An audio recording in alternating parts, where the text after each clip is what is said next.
नमस्कार, मैं भूपेंद्र सिंह। आज हम कक्षा 8 के लिए इतिहास की पाठ्य पुस्तक हमारे अतीत 3 के भाग 2 के अध्याय 7 बुनकर लोहा बनाने वाले और फैक्ट्री मालिक के बारे में जानने का प्रयास करेंगे। पहले हम बात करेंगे औद्योगिक उन्नति पे। सूती कपड़े के मशीनी उत्पादन ने 19वीं शताब्दी में ब्रिटेन को दुनिया का प्रमुख औद्योगिक राष्ट्र बना दिया। 1850 के दशक से जब ब्रिटेन का लोहा और इस्पात उद्योग पनपने लगे तो ब्रिटेन दुनिया का कारखाना कहलाने लगा। चूँकि ब्रिटेन में इंग्लैंड में सबसे पहले औद्योगिक क्रांति आई थी या हुई थी। इस समय ब्रिटेन के उद्योगपति भारत को उत्पादों के विशाल बाजार के रूप में देखने लगे, यानी वहाँ के कारखाने वाले ये देखने लगे कि भाई जो माल हम बना रहे हैं वो बिकेगा भारत के बाज़ारों में। बंगाल पर अंग्रेज़ों की सत्ता स्थापित होने से पूर्व 1750 के दशक के आसपास भारत पूरी दुनिया में कपड़ा उत्पादन के क्षेत्र में और देशों से बहुत आगे था। अपनी गुणवत्ता यानी क्वालिटी के कारण यहाँ से कपड़ा मध्य एशिया, दक्षिणी पूर्वी एशिया के जावा, सुमात्रा और पेनांग, पश्चिमी एशिया और यूरोप तक जाता था। उस समय एक पटोला बुनाई चला करती थी जिसके सूरत, अहमदाबाद और पाटन, जो कि तीनों गुजरात में पड़ते हैं, प्रमुख केंद्र थे। और इस पटोला बुनाई का जो मार्केट था वो इंडोनेशिया में था, यानी वहाँ पर जाके बिका करता था और वहाँ के लोगों को बड़ा पसंद आता था, बढ़िया क्वालिटी का। यूरोप के व्यापारियों ने भारत से आया बारीक सूती कपड़ा सबसे पहले जो आज का इराक है वहाँ के मौसूल शहर में अरब के व्यापारियों के पास देखा। यानी अरब के जो व्यापारी हैं इराक के, वो यहाँ से ले जाते थे भारत से और वो अपने वहाँ बेचते थे। तो वहाँ पर यूरोपीय व्यापारी भी आते थे, तो उन्होंने वहाँ देखा कि ये बड़ा कपड़ा बिल्कुल ही महीन है, बारीक है और सूती कपड़ा बड़ा अच्छा कपड़ा है, ठंडा लगने वाला है। तो इस मौसूल शहर के नाम पर यूरोपियनों ने इस कपड़े को मसलिन या मलमल कहा और तब से मसलिन या मलमल कहा जाने लगा। ठीक इसी तरह जब पुर्तगाली व्यापारी कालीकट बंदरगाह, जो कि केरल में पड़ता है, से बारीक कपड़ा खरीद कर, कपड़ा यही था, अलग अलग क्षेत्रों में बनता था, तो क्वालिटी तो बढ़िया थी, तो अब यहाँ से उस बारीक कपड़े को खरीद कर साथ ले गए। तो उन्होंने इस कपड़े को कैलिको नाम दिया। क्या कहा? कैलिको। ब्रिटिश काल में सूती और रेशमी कपड़े की 98 किस्मों का जिक्र था। कितना? 98 किस्मों का जिक्र था कि 98 प्रकार के कपड़े सूती और रेशमी भारत में बनते हैं। यूरोपीय व्यापारी कपड़े के थान को पीस गुड्स कहते थे। ये पीस गुड्स 20 गज लंबा और 1 गज चौड़ा हुआ करता था। छापेदार जो सूती कपड़े को सिंट्ज, कोसा या खस्सा या बंडाना कहा करते थे और हिंदी में इसको छींट कहते थे। कई बार सुना होगा भाई, छींट का कपड़ा मार्केट में आता है जिसपे फूल पत्तियां बनी होती छोटी छोटी। बंडाना शब्द लिया गया है बंदेज से। असल में बंदेज से मतलब है जो कि जयपुर जोधपुर में चलता है। गले या सिर पर पहनने वाले चटक रंग के छापेदार गुल्लू बंद के लिए बंडाना शब्द उपयोग होता था।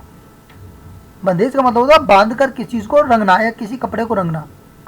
छींट का मतलब होता है रंगीन फूल पत्तियों वाले छोटे छापे का कपड़ा, उसको छींट कहा जाता था।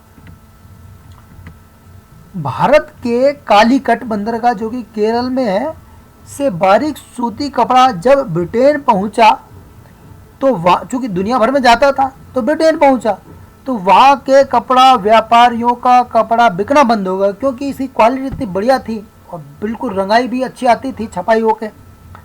तब ब्रिटेन में छींट की रंगाई वाले कपड़ों के उपयोग पर वहाँ की सरकार ने पाबंदी लगा दी, क्योंकि व्यापारियों ने विरोध किया।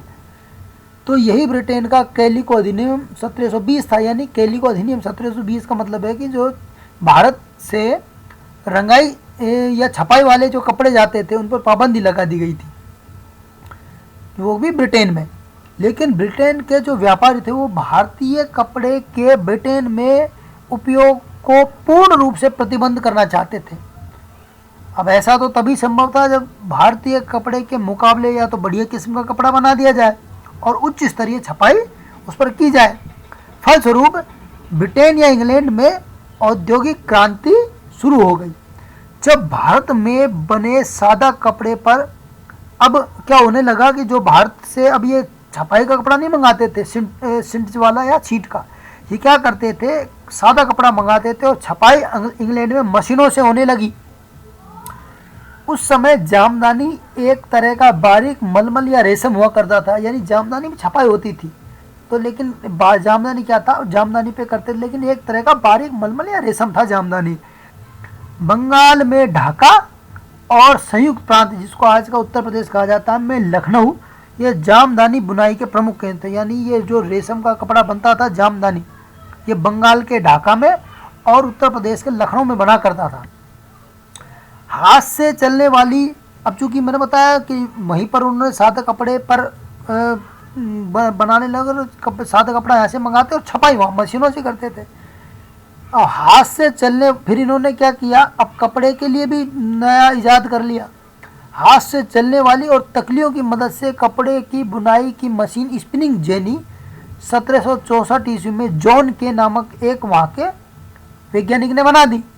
अब जब कपड़े की बुनाई की मशीन बन गई तो उन्होंने बाहर से कपड़े मंगाने बंद कर दिए कि भाई अब सादा कपड़े भी क्यों बनाएंगे, सादा भी हम ही बना लेंगे मंगाने की बजाय, और छपाई तो हमारे हो ही रही है मशीनों से। और चूँकि लेकिन ये मशीन जो थी वो स्पिनिंग यानी ये हाथ से चलती थी, लेकिन 1786 ईस्वी में यानी मात्र उसके 22 साल बाद रिचर्ड आर्कराइट एक वैज्ञानिक थे और उसने क्या किया, इसका ही हल ढूंढ लिया। उसने भाप से चलने वाला इंजन बना दिया। तो रिचर्ड आर्कराइट ने क्या बनाया, भाप से चलने वाला इंजन, और वो भी 1786 ईस्वी में। अब जो स्पिनिंग जेनी थी उसको, यानी ये जो सिलाई की मशीन थी या जो बुनाई की मशीन थी, उसको क्या किया, हाथों के बजाय इंजन से चलने लगी और अब कपड़े की बुनाई आसान और जल्दी हो गई, तेज़ी से होने लगी। अब एक तरफ तो औद्योगिक क्रांति, ये औद्योगिक क्रांति तो थी जो इंग्लैंड में हुई थी, एक तरफ तो औद्योगिक क्रांति इंग्लैंड की और दूसरी तरफ अंग्रेजी जो सरकार थी, ब्रिटिश सरकार द्वारा भारतीय कपड़े को एक तो मनाही कर दिया, और फिर भी यदि कोई कपड़ा यहाँ से जाता था वहाँ पर तो निर्यात करने, यहाँ से निर्यात करते थे तो करों में बहुत ज़्यादा वृद्धि कर दी। अब इससे हुआ क्या कि भारत के बुनकरों का कपड़ा ना तो इंग्लैंड में बिकता था और भारत में भी चूँकि बिकने का कोई मतलब नहीं था, वहाँ तो वैसे ही सस्ती रेट पे लेते थे, हर घर में बनता था। तो भारत के बुनकरों की रीढ़ की हड्डी तोड़ दी इसने, समस्या ने। तब लॉर्ड विलियम बेंटिक ने कहा था कि भारतीय बुनकरों की हड्डियां भारत के मैदानों में बिखरी पड़ी हैं। औरंग शब्द गोदाम या कार्यशाला को कहा जाता है। औरंग का मतलब होता है गोदाम या कार्यशाला। दरअसल में फारसी भाषा का ये शब्द है औरंग, तो हिंदी में इसको गोदाम या कार्यशाला कहा जाता है। औरंग किसका शब्द है, फारसी भाषा का। अब इंग्लैंड की मिलों से बना हुआ कपड़ा भारत आने लगा। मैंने बताया ना कि भाई औद्योगिक क्रांति हुई तो कपड़ा वहाँ बनने लगा और वहीं छपने लगा। तो वो जो कपड़ा था वो सस्ता पड़ता था क्योंकि बल्क में वो जल्दी छपता था। अब वो कपड़ा ब्रिटेन से भारत आने लगा तो उस पर क्या था कि उस माल पर बहुत ही कम टैक्स लगता था। यानी अंग्रेजों ने बड़ी चालाकी की, यहाँ से जो जाता था उस पर तो महंगा टैक्स था, लेकिन वहाँ से जो आता था उस पर बहुत कम था, ना कि बराबर। अब इससे क्या है, कपड़ा सस्ता पड़ता था।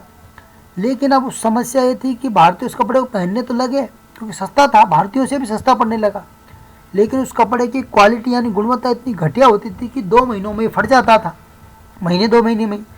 अब ऐसे कपड़े का करे क्या। इस समय महाराष्ट्र के सोलापुर, किसका आप गए, महाराष्ट्र के सोलापुर और दक्षिण भारत के मदुरा बुनकरों के प्रमुख केंद्र के रूप में उभरे। यानी ये 2 शहर थे जो सोलापुर और मदुरा थे, इन्होंने बुनकरों को काम को बड़ा बारीकी से और बहुत क्वालिटी का बना के तैयार करने लगे। तो ये उस समय बुनकरों के प्रमुख केंद्र के रूप में उभरे। राष्ट्रीय आंदोलन के यानी कहने का मतलब ये है कि मशीन का मुकाबला हाथों ने किया। राष्ट्रीय जब आंदोलन शुरू हुआ तो गांधी जी ने इंग्लैंड से आने वाले कपड़े का बहिष्कार करने यानी उसको खरीदने से मना करने और उसका उपयोग ना करने और भारत में जो खादी बनाई जाती थी उसको अपनाने पर जोर दिया। तो उस समय खादी राष्ट्रवाद का प्रतीक बन गई, हर व्यक्ति खादी पहनता था। और चरखा जिससे सूत काटने काम होता था वो भारत की पहचान बन गई। सन 1931 में इस चरखे को, जो चरखे की क्रांति थी भारत में, तो इस चरखे को भारतीय राष्ट्रीय कांग्रेस के 3 रंग के जो तिरंगा झंडा था उसके बीच की पट्टी में जगह दी गई। अब सन 1931 में महाराष्ट्र की काली मिट्टी में कपास बड़ा अच्छा होता था उस समय, कहा कि महाराष्ट्र की काली मिट्टी में, तो इसीलिए सोलापुर भी वहाँ पर, मैंने बताया सोलापुर उभरा था महाराष्ट्र का, तो इस कारण से उभरा था। अतः भारत में सूती कपड़े की कताई मिल बम्बई में सन 1854 में लगी, क्योंकि बम्बई महाराष्ट्र में आता है और वहाँ की काली मिट्टी अच्छी थी तो कपास अच्छा होता था।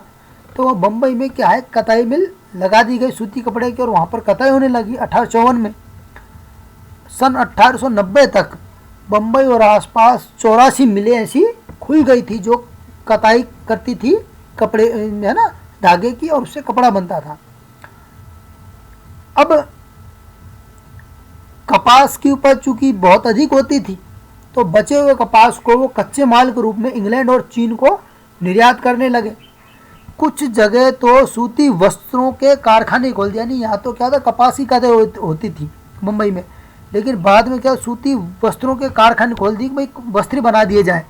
तो पहला सूती वस्त्र बनाने का कारखाना सन 1861 ईस्वी में खुला, मात्र बम्बई मिल लगने के 7 साल बाद अहमदाबाद में। सन 1904 में अमेरिकी भूवैज्ञानिक चार्ल्स वेल्ड और जमशेदजी टाटा के बड़े बेटे थे दोराबजी टाटा, तो ये छत्तीसगढ़ में लोह अयस्क के भंडारों की खोज कर रहे थे। तो अगर यह समुदाय के व्यक्तियों को उन्होंने टोकरियों में भरकर कोयला लाते हुए देखा तो इन्होंने पूछा, उस समय दरअसल में वो क्षेत्र कौन सा था, झारखंड का और छत्तीसगढ़ का। तो उन्होंने उस छत्तीसगढ़ और झारखंड के एरिया में जब अगर यह समुदाय को लाते देखा तो उनसे पूछा भाई कहाँ लाए, तो उन्होंने दूर पहाड़ी की तरफ इशारा कर दिया। तो जब वहाँ जाके उन्होंने चार्ल्स वेल्ड ने देखा और पता लगा लिया कि ये बहुत बड़ा भंडार और उच्च क्वालिटी का यहाँ पर लोह अयस्क मौजूद है।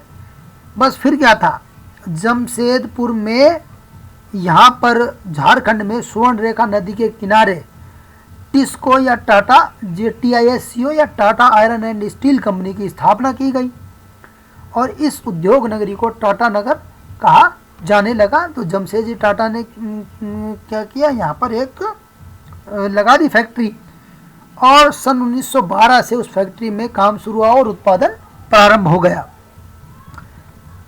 2 साल बाद ही सन 1914 में प्रथम विश्व युद्ध प्रारंभ हो गया। अब विश्व युद्ध प्रारंभ होने से चूंकि सैनिक तो भारत के भी बहुत भर्ती थे उसमें और ये ब्रिटिश उपनिवेश था भारत, तो भारत के कारखानों में स्वर्ण युग लौट आया, क्योंकि सैनिकों के लिए कपड़े और युद्ध के लिए हथियारों की मांग बढ़ने लगी। अब ये दोनों चीज़ें कहाँ बनेंगी, कपड़े फैक्ट्री में बनेंगे और यहाँ मिले पहले से ही थी, और युद्ध के लिए हथियारों की मांग थी। तो टाटा जो टिस्को ने कारखाना लगा चुका था, तो टिस्को को युद्ध में काम आने वाले गोले के खोल बनाने और सामग्री को दूर स्थानों तक पहुंचाने की जो रेल चलाई गई थी उसके पहिए बनाने का काम मिला। तो उत्पादन जबरदस्त बढ़ा और भारत में, है ना, औद्योगिक क्रांति प्रारंभ हुई। और कपड़े के साथ भी यही हुआ, क्योंकि उनको सैनिकों की वो बनाने ड्रेस और वर्दी बनानी होती थी और मजबूत, तो भारत के जो कपड़ा मिले उनमें भी काम निकल पड़ा। तो इस तरह भारत में औद्योगिक क्रांति प्रारंभ हुई। टीपू सुल्तान, अब चूंकि लोहे की बात हम कर रहे हैं, लोहे और रस की, तो एक बात और करते हैं। टीपू सुल्तान की जो तलवार है वो वुड्स स्टील की बनी हुई थी उस समय, आज भी मौजूद है, जिसको विजय माल्या लंदन से लेके आए हैं, जिसमें कार्बन की मात्रा बहुत अधिक होने से ये इतनी मजबूत थी कि लोहे के कवच को भी चीरने की इसमें क्षमता थी। इसीलिए तो कहा जाता है मैं टीपू की तलवार।